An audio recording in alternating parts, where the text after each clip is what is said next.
Recuerden que soy Doris Amanda Henao Serna, su médica cirujana colposcopista, y que para mí es un placer muy grande poder acompañarlos. Hoy está siendo una mañana deliciosa en Manizales, de esas mañanas que invitan a salir a hacer deporte, salir a caminar, salir al trabajo con mucha paciencia y salir a llevar a los niños al colegio, a la escuela o al jardín en una forma muy calmada y sosegada. En algunas oportunidades nos hemos referido acerca de la importancia de tránsito en Manizales. Manizales es una ciudad especial. Aquí fuimos abanderados de no tener el día de placa para todos los vehículos. Eso no es disculpa para que en Manizales tengamos una congestión tan terrible cuando estamos desplazándonos hacia el centro. Entonces es una invitación para que dejemos el vehículo en la casa. Tenemos que aprender a caminar un poquito más y a emplear todos los medios de transporte tan excelentes que tenemos en nuestra ciudad. Tenemos un excelente servicio de busetas por todos los barrios de Manizales. Tenemos un excelente servicio de taxis. Entonces es mejor evitar el trancón, evitar esas horas pico y utilizar los medios de transporte masivos que nos ofrece la ciudad. Esta es una invitación pues para que vivamos con más paciencia, para que vivamos más despacio, con más tranquilidad y para que aprendamos a disfrutar del paisaje que nos ofrece nuestra hermosa ciudad. Manizales es una ciudad encantadora con unos escenarios maravillosos. Así pues que aprendamos a consultar también la guía que nos ofrece la cultura en Manizales. Aprendamos a consultar cuándo es el día del concierto de la Orquesta Sinfónica, cuándo es el día del concierto de la Orquesta de Cámara, cómo podemos emplear nosotros toda la oferta de los escenarios diferentes de nuestra ciudad y aprendamos a visitar lo que tenemos. Aquí hay un excelente espacio en el recinto del pensamiento. Allí podemos encontrar unos espacios maravillosos donde podemos disfrutar de la naturaleza y donde podemos hacer de un fin de semana de esparcimiento, un fin de semana de mostrar a cualquiera de los visitantes que llegan a nuestra ciudad. Así pues que los invitamos a que utilicemos nuestros recursos, a que utilicemos toda la maravilla de nuestro eje cafetero, que aprendamos a visitar ciudades vecinas tan hermosas como Pereira, sus diferentes escenarios, Armenia, sus diferentes escenarios, y a que aprendamos a tener una mejor convivencia. Recordemos que cuando vamos por la carretera no debemos tirar basura por la ventana. ¿Por qué hago tanto hincapié en esto? Nosotros necesitamos mejorar nuestro nivel de cultura. La cultura comienza en casa. Recordemos que la principal célula de la sociedad es la familia y nosotros todo lo que hagamos allí, nuestros hijos van a aprenderlo.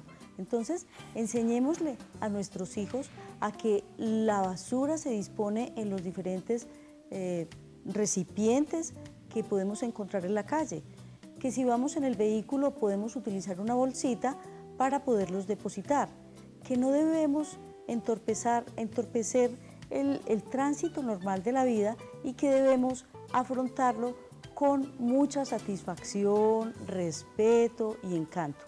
Bueno, hoy la vida nos ha traído a un invitado supremamente especial.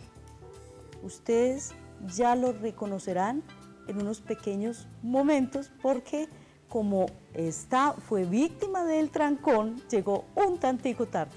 Entonces vamos a pasar a unos comerciales y ya regresamos con ustedes.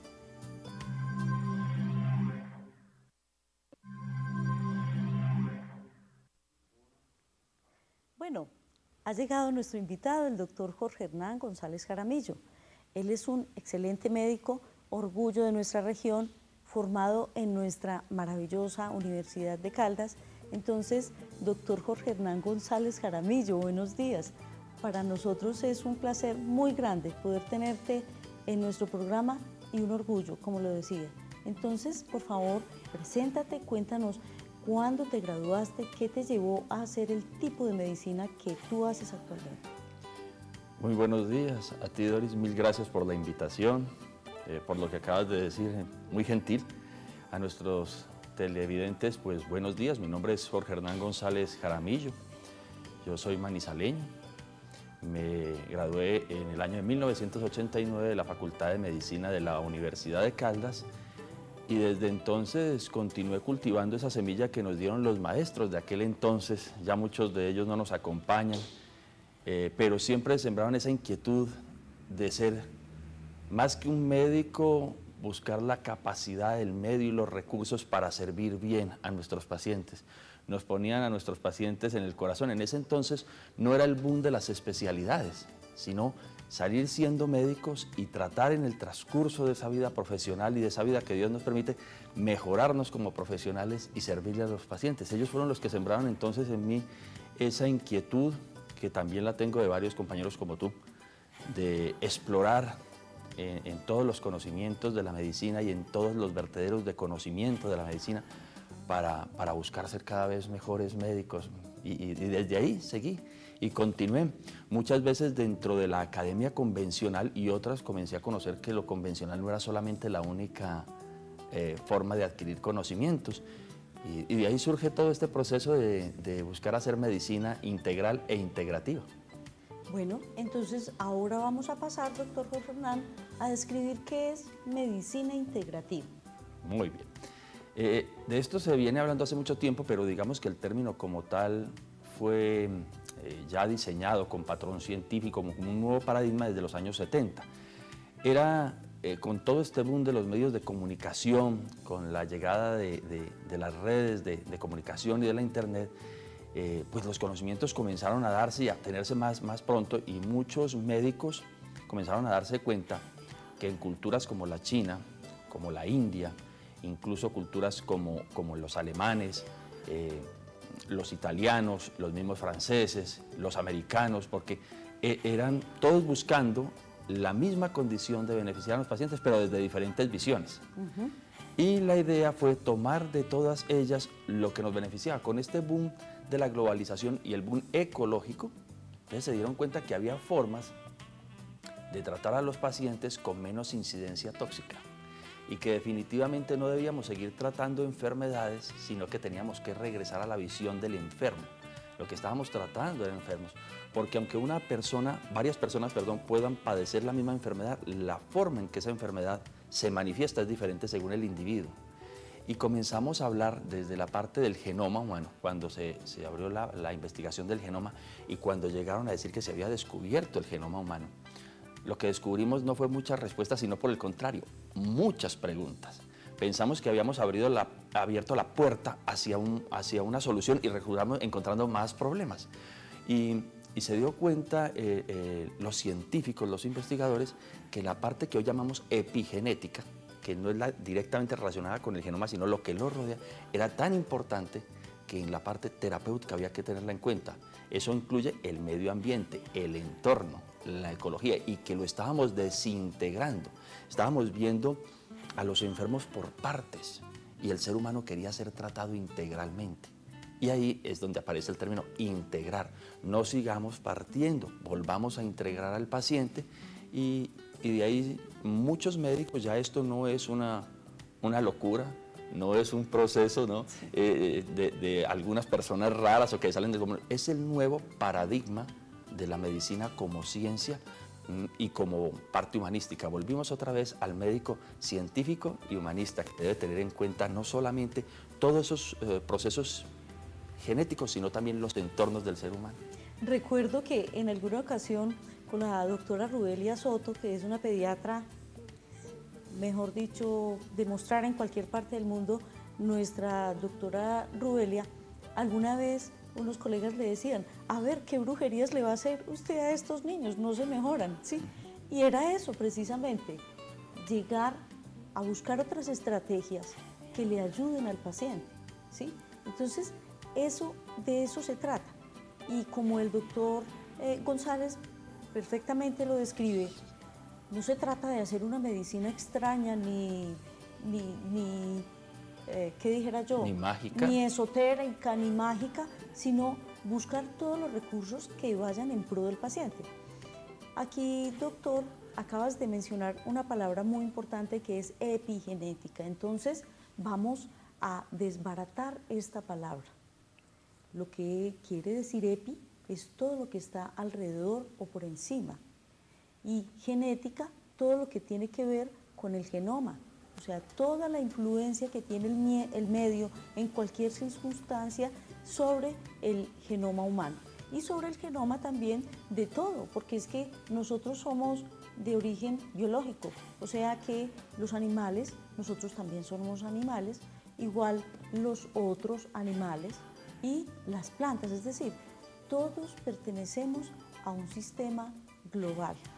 Aquí es muy importante tener en cuenta que el hombre ha sido un tanto soberbio en la evolución de la historia y nosotros siempre hemos observado a los otros animales como disque animales inferiores. Eso es falso. Nosotros somos unos animales que aprendimos a vestirnos, que aprendimos a comer, que aprendimos a hablar en otro idioma, porque ellos también tienen su idioma, pero aprendimos a respetar a las otras partes de la biología del mundo. Entonces tenemos que aprender a ser integrativos y a respetar. Por eso yo observo muchos veterinarios tratando también de incursionando supremamente bien en estas artes de la medicina integrativa para todos los animales. Eso es algo muy bueno y con ellos también hemos compartido en nuestro entrenamiento. He observado que eres un maestro en lo de la aplicación de la medicina biológica. ¿Cómo ha sido eso? ¿Por qué llegaste allí? Yo creo que, como todo, ¿no? por la búsqueda de tratar de ser muy fiel a ese principio hipocrático. Recuerda que cuando nosotros nos graduamos hacíamos el juramento hipocrático. Yo veo que eso lo han cambiado. Yo creo que no es bueno, debieran de regresar a ello. Hay cosas del antes que hay que regresarlas, que siempre son vigentes. Y había una parte de ese juramento que decía primum non nocere, que para nuestros oyentes en latín significa una premisa médica fundamental: primero no haré daño. Y entonces yo llegaba y muchas veces estudiaba sobre los medicamentos que debía utilizar para ciertas enfermedades, y cuando llegaba a las contraindicaciones y reacciones adversas, mi primer cuestionamiento era: yo ese medicamento no soy capaz de mandárselo a mi papá. Sí. Yo ese medicamento no soy capaz de mandárselo a mi mamá, eso hace tanto daño, entonces yo cómo se lo voy a mandar a esta otra persona que tengo enfrente. ¿Sí? Que es el abuelito de muchos, el papá de otros, el miembro de familia, y yo lo tenía que ver como esa condición. Y entonces tratando de solucionar cosas, pero de llegar a un conjunto donde yo sintiera que seguía siendo el médico, que no hacía daño, encontré la medicina biológica. Y ahora que nombraste los veterinarios, me sucedió una cosa muy, muy especial con la medicina biológica. Mi primer acercamiento fue con los veterinarios, y ellos me enseñaron una cosa que hoy todavía es vigente. Con los animalitos no hay sesgos. A un animal una cosa le sirve porque le sirve o no le sirve porque no le sirve. Ellos no tienen los sesgos que tenemos los seres humanos de nuestros pensamientos y hechos aprendidos. Un animal se enferma y tú le das un medicamento biológico, homotoxicológico, homeopático, y eso sirve si el animal se alivia. Pero el animal no va a fingir su mejoría, el animal es tal cual. O sea, ahí sí son cosas. Y yo comencé a ver cómo algunos amigos veterinarios utilizaban medicinas homotoxicológicas y biológicas animales con un éxito que yo decía, pero ahí no puede haber sesgo. Claro. Ahí no hay forma de que el animal finja su mejoría. Usted no puede entrenar a un perro para que se le haga pues podrá entrenar a uno, pero 100 o 200, sí, aliviados, ¿no?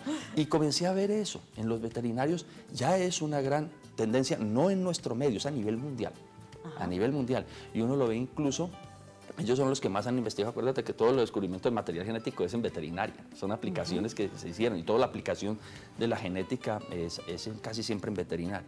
Entonces, por eso fui desarrollando ese deseo de querer entender cómo era que trabajaba este proceso, y lo que antes yo veía como mágico y esotérico terminó siendo mucho más científico que muchas cosas que yo veía y que me estaban diciendo y que yo no podía cuestionar. Aquí sí, un llamado a nuestros jóvenes médicos.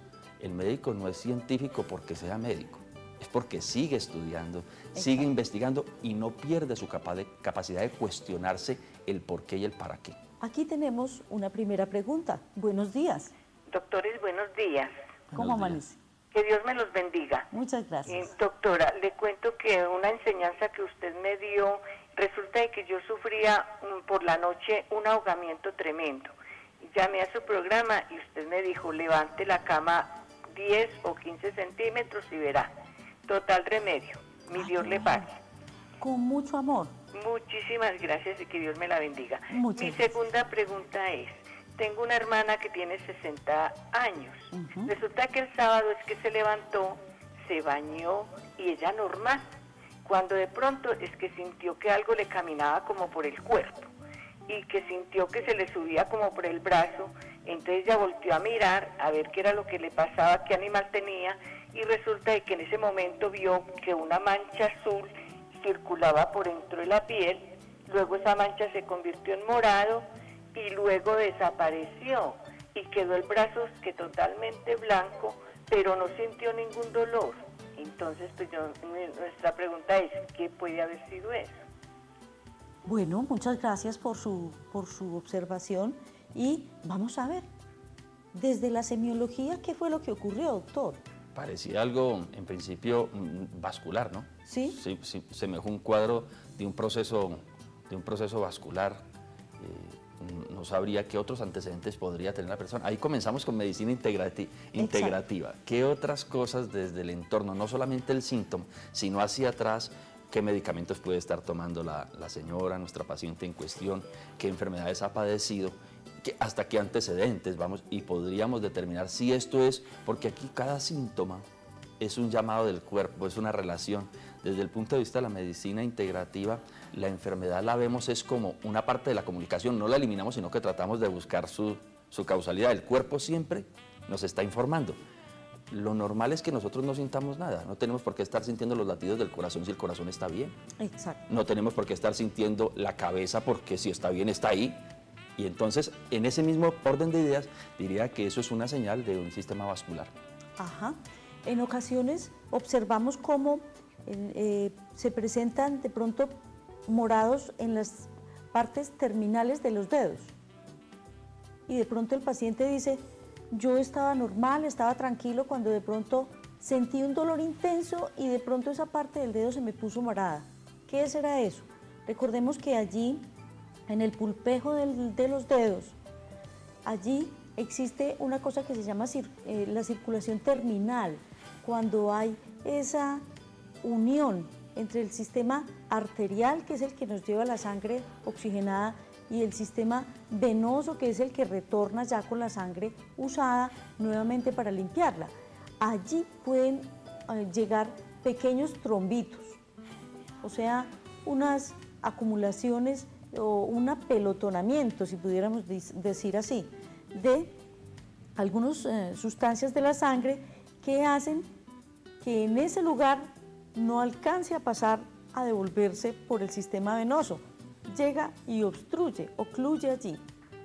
Es importante tener en cuenta el síntoma que la paciente nos dice, porque yo a esta paciente la tendría en el entrecejo, la tendría muy cuidadita porque tendría que hacerle una investigación acerca de cómo está su sistema de coagulación, cuáles son los medicamentos que está consumiendo, si de pronto está consumiendo ácido acetil salicílico o no, porque lo que debemos estar previniendo es un fenómeno tromboembólico. Así pues que a su hermanita, por favor, que asista al médico, que describa lo que le ha ocurrido, que le tomen una buena serie de exámenes y si de pronto está comenzando a tener edema de la extremidad o dolor o los pulsos son inadecuados, pues entonces ya deberá ser remitida donde el médico cirujano vascular para que él descarte cualquier fenómeno tromboembólico o al internista en caso de que tenga alteración en alguno de los factores de coagulación.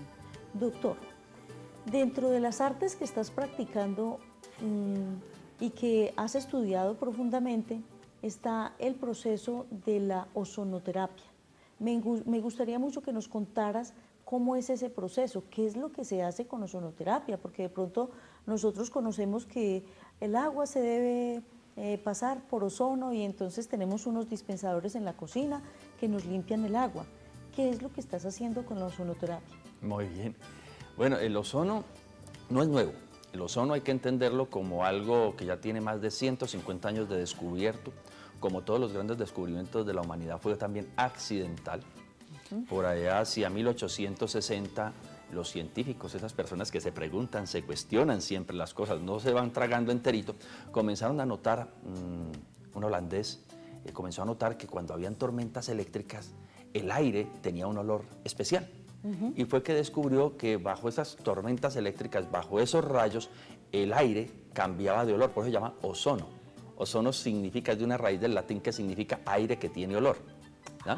Entonces él descubrió eso y bueno, las cosas quedaron ahí hasta que encontraron que había una sustancia modificada, que el oxígeno bajo esa corriente eléctrica se modificaba. Siguieron estudiando y luego crearon un tubo, el primer tubo lo creó un holandés de apellido von Siemens, en el cual al vacío introducía oxígeno en ese tubo y bajo una descarga eléctrica podía provocar ozono. Y comenzaron a notar que esa sustancia tenía el mayor potencial antigérmenes de la naturaleza, o sea, era antiviral, antibacteriano, antifúngico. Y comenzaron, cuando eso no habían todo el sinnúmero de sintéticos que hay, lo único que tenían era el vidrio. El único sintético, la única. Entonces, en cristales de vidrio creaban el ozono y comenzaron a utilizarlo para las heridas y las infecciones, para esterilizar el agua impura y para tratar las heridas de guerra. Incluso en una revista que es muy antigua en medicina, que nosotros la conocemos, que es The Lancet, que es una publicación de lo más prestigioso, existen las descripciones cuando los antibióticos aún no estaban todo en su boom del tratamiento de la tuberculosis con ozono. O sea que no es nuevo, ya él se utilizaba.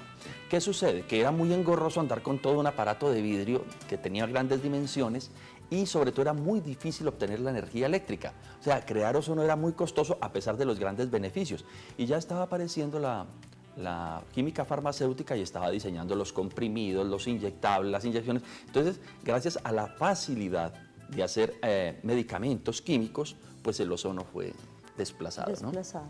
No por malo, no por tóxico, no por dañino, sino por dificultades en la disponibilidad del mismo.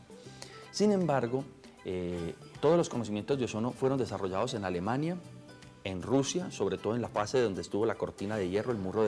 Y ya cuando cae con la perestroika, se derriban todos estos mitos, todos estos procesos políticos, se van a la parte de la medicina, investigan, y en Rusia y en Alemania Oriental estaban tan avanzados en el manejo de ozono que esto a la comunidad científica occidental, sobre todo a los alemanes occidentales que ya estaban unificados, les creó una gran inquietud. Hoy día en Alemania están las principales facultades y medios de estudio. Esto no es algo, digámoslo, mágico ni mentiroso. Esto es sustentado científicamente. El ozono ya desde los años de 1970 recobra todo su vigor porque ya se han creado nuevos materiales que son resistentes al ozono y que no son tan delicados como el vidrio. Se crearon nuevos reactores porque ¿qué es el ozono? Todos hemos oído hablar del ozono ambiental, del ozono troposférico y de la contaminación ambiental, pero esto es completamente distinto. Por eso, quienes utilizamos el ozono como terapéutico le decimos más bien por su nombre científico, que es peróxido de oxígeno, O3. El peróxido de oxígeno se obtiene con oxígeno bajo un equipo biomédico en donde se somete a una descarga eléctrica de más de 140.000 voltios y a una influencia de rayos ultravioleta. Así se obtiene ozono que puede ser utilizado en el cuerpo humano sin toxicidad. No se acumula, no genera daño, no genera lesión. Ese ozono se puede poner por vía venosa en sueros o por autohemotransfusión mayor, que es con la misma sangre del paciente y en un sistema cerrado con cero contaminación. Se ozoniza la sangre 200 centímetros y se regresa al mismo paciente, que es la práctica que utilizan los deportistas de alta competencia y la cual no se considera doping. Por eso es que ellos pueden recuperarse más rápido. Ciclistas en competencias como el Tour de Francia lo tienen que utilizar para evitar la fatiga muscular. Eso es algo maravilloso. Sí, porque es poner superoxígeno. El cuerpo no le estamos poniendo una sustancia tóxica, le estamos poniendo algo que él reconoce como propio, que es el oxígeno. Mira, Doris, que la gente debe saber que del aire solamente el 21%, el 19 al 21% del aire es oxígeno, para poderlo captar. El resto son nitrógeno y otros gases. Y con ese oxígeno que captamos, solamente el 6% ingresa a nuestro organismo. Y con solamente el 6% trabajamos.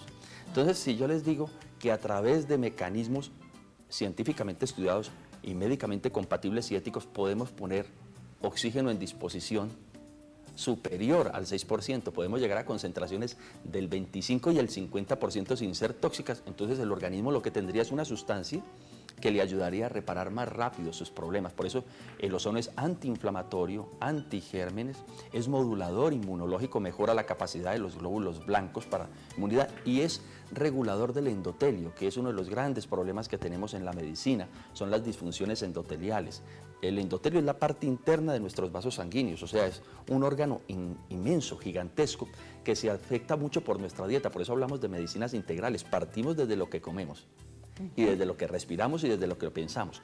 Pero el ozono como tal desinflama el endotelio, entonces ataca enfermedades como la arteriosclerosis. Las grandes epidemias de nuestro siglo en este momento son las enfermedades crónicas no transmisibles: hipertensión, diabetes, infarto, accidente cerebrovascular, diabetes, hiperlipidemia, o sea, triglicéridos, colesterol alto, artritis reumatoidea, osteoartritis, osteoartrosis. Esas son las grandes epidemias, ya no son las infecciones. El cáncer y el ozono viene, yo no lo puedo vender como una panacea, yo quiero que eso sea claro, viene a ser un gran coadyuvante no tóxico en la capacidad de desinflamar a nuestro organismo y de mejorar nuestra capacidad de oxigenación y nuestra capacidad de regeneración. Todo hecho con fundamentos científicos y éticos partidos de las escuelas médicas alemanas, rusa e italiana, que es donde más se aplica, y en España. Y en Latinoamérica ingresó desde los años 80 por Argentina. También allá están las escuelas donde yo me formé, fue en Argentina. Todo ello bajo la premisa de buscar hacer el bien sin hacer daño.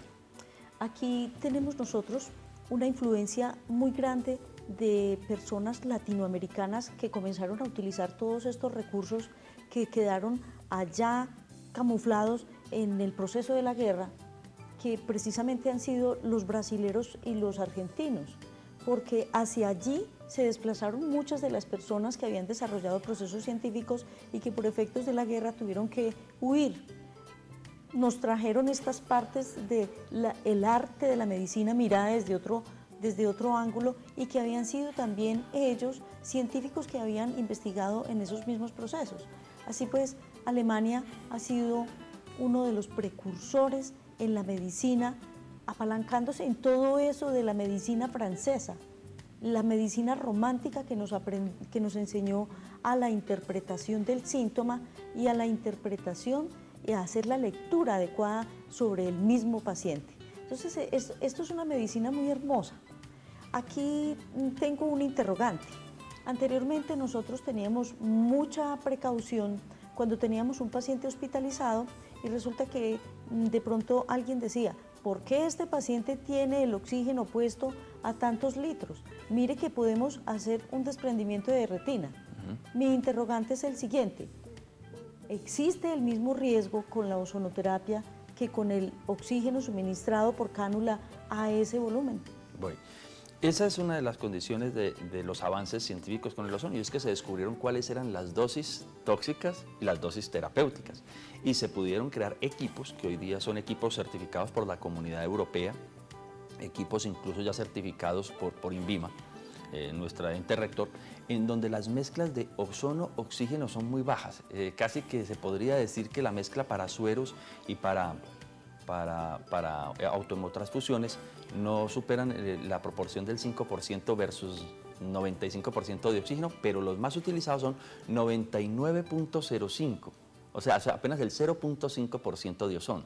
Y él ingresa generando un efecto a nivel, digamos, antioxidante como vacuna. Aunque él es un oxidante, si lo ponemos en pequeñas dosis hacemos el mismo efecto de las vacunas, que aunque son virus o bacterias que generan enfermedad, si las ponemos en dosis pequeñas y solamente con su factor antigénico, nos generan defensas. El ozono, por lo tanto, entra en una dosis tan pequeña que verle un efecto tóxico o una reacción alérgica ya no cabe, ¿no? O sea que él es como un promotor.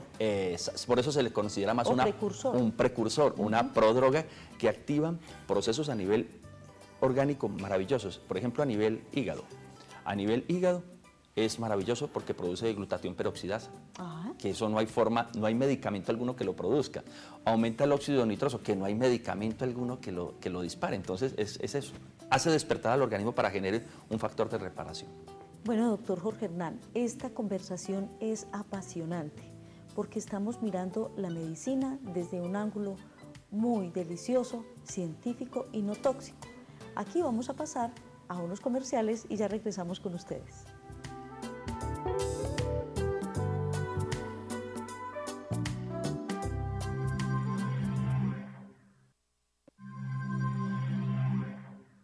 En Manizales, en el nuevo Centro Cultural y de Convenciones Teatro Los Fundadores, la cultura tiene lugar y se eleva a otro nivel garantizando excelentes condiciones para la realización de actividades empresariales, culturales, académicas y comerciales. Centro Cultural y de Convenciones Teatro Los Fundadores de Manizales, donde la cultura tiene lugar. Aspiramos que muchas personas hayan visto el programa Noche de Pirri, para que también adquiramos una vacuna contra las deudas. Entonces, así pues que a vivir más tranquilos. Eso es algo en lo que hemos estado insistiendo, porque gran culpabilidad del estrés que manejamos actualmente es la adquisición de toda esa cantidad de deudas que tenemos, porque andamos en una competencia por la adquisición de cosas y cosas y cosas y cosas. No, a eso no hay que comerle cuento. Hay que vivir más tranquilos, aprender a vivir con lo que tenemos y que la existencia no se convierta en un motivo de estrés, porque el estrés puede ser el que nos mata. Bueno, doctor Jorge Hernán, cuéntanos, ¿cómo es la práctica médica tuya? ¿Dónde la haces? ¿Dónde la realizas? Y sobre todo porque no podemos hacer de una nueva práctica médica que no es nueva, sino muy antigua, pero que de pronto personas como tú se han atrevido a investigarla y a ejercerla, que no se convierta como en la panacea y en la fórmula mágica, sino en la fórmula justa para ir a buscar un recurso. Correcto. ¿Cómo es eso? Tú lo has dicho bien, ¿no? No, yo no puedo vender esto como una panacea, ni yo soy el mejor de los mejores, ni lo curo todo. Simplemente es esa inquietud, vuelvo y te digo, desde hace más de 25 años que pusieron en mí mis maestros, nuestros maestros, y que la sigo haciendo. Entonces, yo sigo siendo un médico alópata, un convencido de que todavía debo escuchar al paciente. Entonces, yo parto de la entrevista médica normal, de un examen médico enfocado.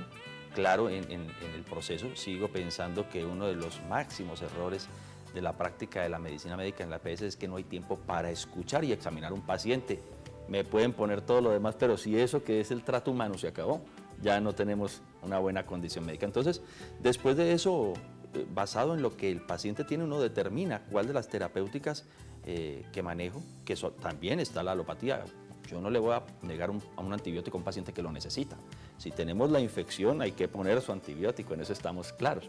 Pero si no lo necesitamos, hay otros procesos, ¿no? Pacientes, por ejemplo, con las enfermedades, que digo, las epidemias de las enfermedades crónicas no transmisibles son, digamos, el pan, por lo menos en mi consulta diaria, el dolor crónico, la artritis, la artrosis, el Alzheimer, las secuelas de accidentes cerebrovasculares, la hipertensión. Entonces podemos hacer cosas maravillosas a través de terapia neural, a través de homotoxicología, a través de homeopatía y a través de ozono. Y todo ello se puede combinar con medicamentos. Lo maravilloso de esto es que muchas veces encontramos pacientes que llegan con 10, 12, 15 medicamentos y a medida que vamos progresando en ese proceso podemos ir disminuyendo la cantidad de medicinas. No sé si suspenderlas en un momento dado, pero en principio disminuirlas, evitar más efectos tóxicos y el paciente a ir entendiendo cuál es su papel, porque no es solamente el médico, cada uno como paciente tiene su papel de cómo mejorar su condición de salud, cambiando su dieta, sus actividades físicas, utilizando alimentos como parte de la medicina, que tu medicina sea tu alimento y tu alimento sea tu medicina, decía el maestro, ¿no? Muy bien, vamos a una nueva pregunta. Buenos días. Buenos días. Buenos días. ¿Cómo amanecen? Muy bien, muchas gracias. Muchísimas gracias. Bueno, para felicitarlos por el programa y bueno, estoy de acuerdo. Sí, todo es una sincronicidad. Todos estamos sincronizados con la naturaleza, los animales, los hombres. Todo esto va en concordancia.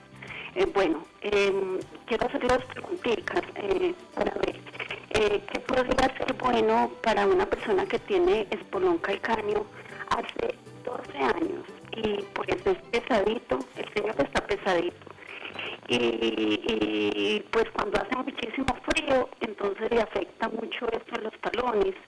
Entonces, a ver cómo podría yo ayudarle un poquito como a contrarrestar ese dolor. Otra preguntita sería, que es bueno también como para el mismo señor, es mi papá, él tiene 74 años y es anticoagulado y el antígeno prostático le está saliendo muy elevado En estos días le hicieron ya una biopsia y estamos esperando el resultado de la biopsia. Entonces, que sería bueno como también para ayudarle, que no debería comer, qué alimentos son buenos para eso. De todas formas, muchísimas gracias y un feliz día yo les deseo. Muchas gracias. Bueno, doctor, ¿qué estrategias le puedes indicar tú a la señora que nos está llamando? Bueno, lo primero que ella menciona es que es un paciente anticoagulado, es un paciente que hay que manejarlo con sumo cuidado, sobre todo con los medicamentos e incluso con los alimentos. Yo entiendo que si está anticoagulado le han dado instrucciones sobre qué alimentos no debe consumir porque puede afectar ese medicamento, pero mencionaba una cosa clave y es que el peso. Mencionaron algo clave. El espolón calcáneo realmente no es la enfermedad, es la consecuencia de ese sobrepeso. Habría que manejar desde el calzado, que utilice un calzado adecuado, incluso hay unas plantillas especiales para evitar que se siga lastimando él mismo sus pies. La dieta para tratar de reducir peso. Los pacientes con espolón calcáneo, cuando hace una reducción entre el 5 y el 10% del peso, el dolor desaparece.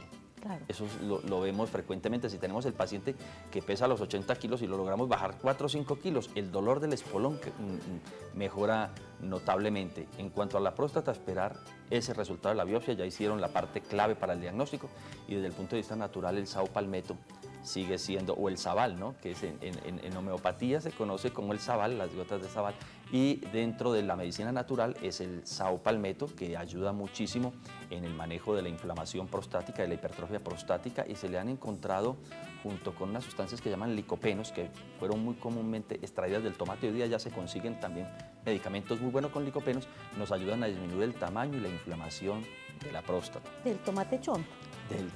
Del nuestro tomachico chonto, sí. Pero ya hay preparados homeopáticos y farmacológicos que tienen buenas cantidades de licopenos, porque si fuera con el solo tomate chonto nos tocaría comernos como 3 o 4 kilos al día, no dábamos abasto. Pero hay gente que lo tomaba en jugo, sí. y es verdaderamente bueno para la salud, muy bueno. Sí.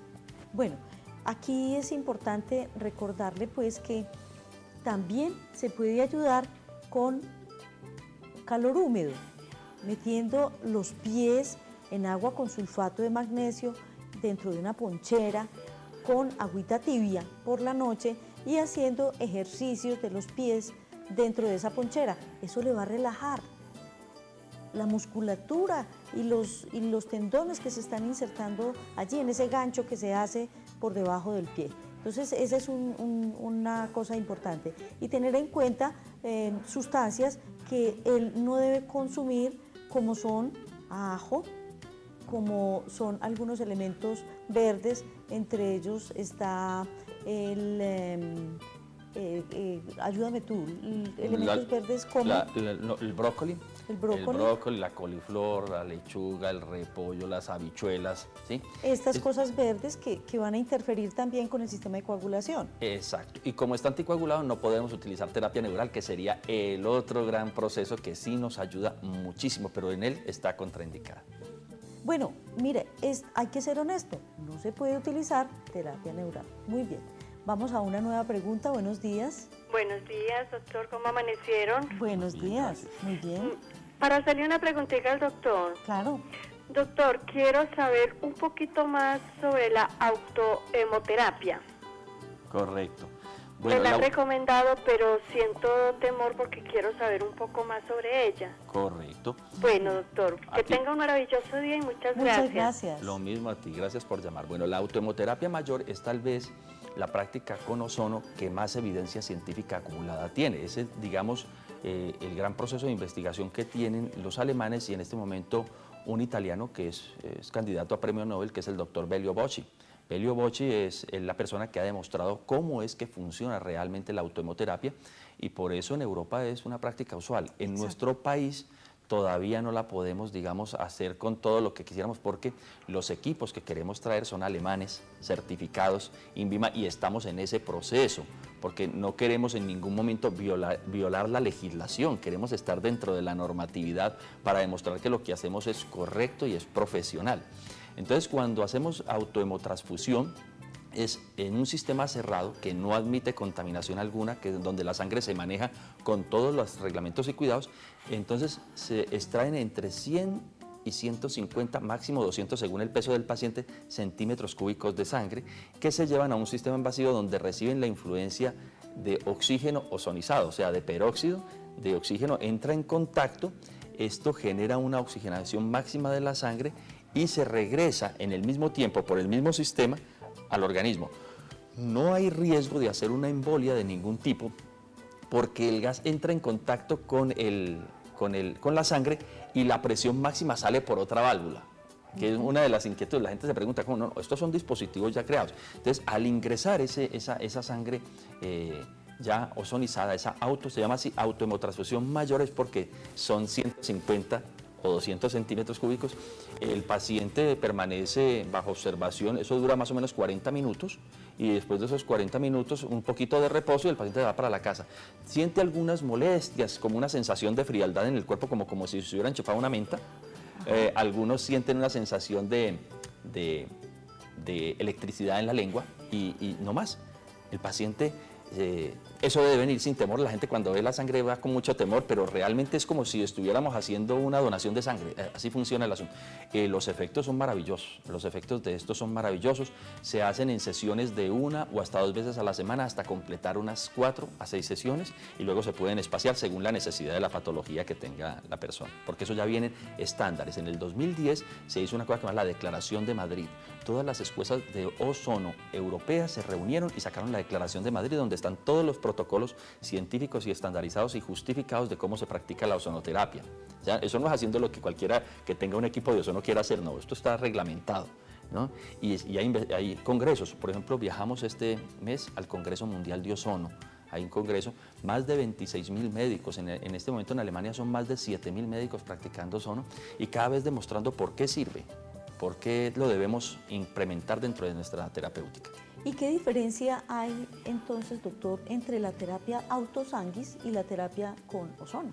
Eso, el ozono. En la terapia autosanguis no utilizamos ozonos, en la terapia con ozono sí es imprescindible que haya contacto con la sustancia, que el generador nos lo permita, ¿no? Y no solamente lo colocamos así, también hay en nuestro país, ya en Bogotá y en Medellín, hay médicos, neurocirujanos y especialistas de columna que están tratando las hernias discales cuando lo permiten, o sea, cuando no están tan avanzadas y no hay que operarlas, la hacen con infiltración de ozono dirigida por equipo de rayos X. Ya estamos haciendo, eso se llama una liberación de esas raíces para esos pacientes con hernia discal a través de ozono.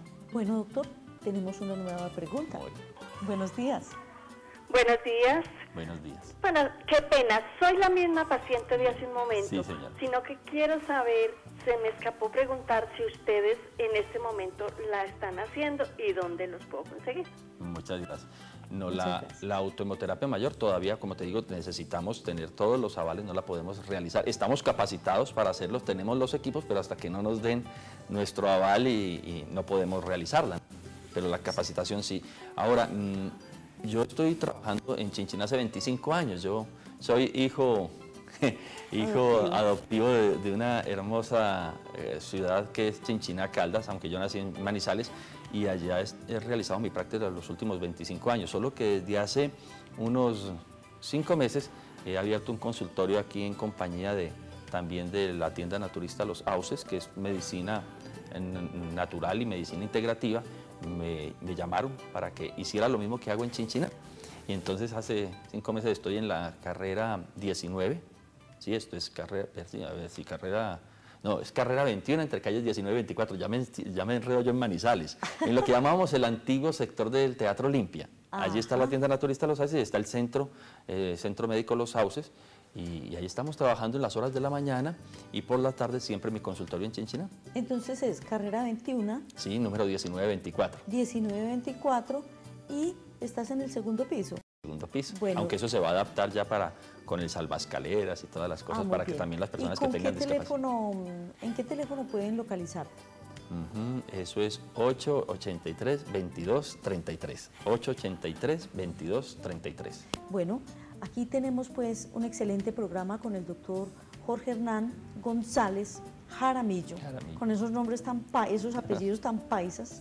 Salazar Montoya Duque Gómez Palacio Zuluaga Restrepo. No puedo encontrar otra cosa que no sea paisa por todas partes. Sí, maravilloso. Para nosotros es orgullo poder decir que no hay que tenerle miedo a la medicina. Lo que hay que tenerle miedo es a dejar de estudiar.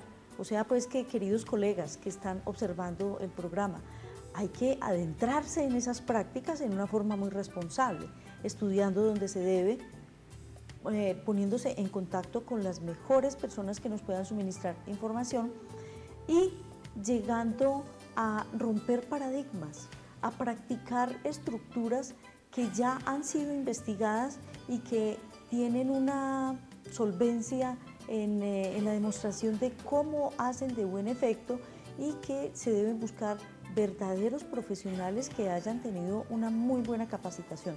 Doctor, quisiera que nos hicieras una diferencia entre lo que es terapia autosanguis y lo que es terapia con ozono. Bueno,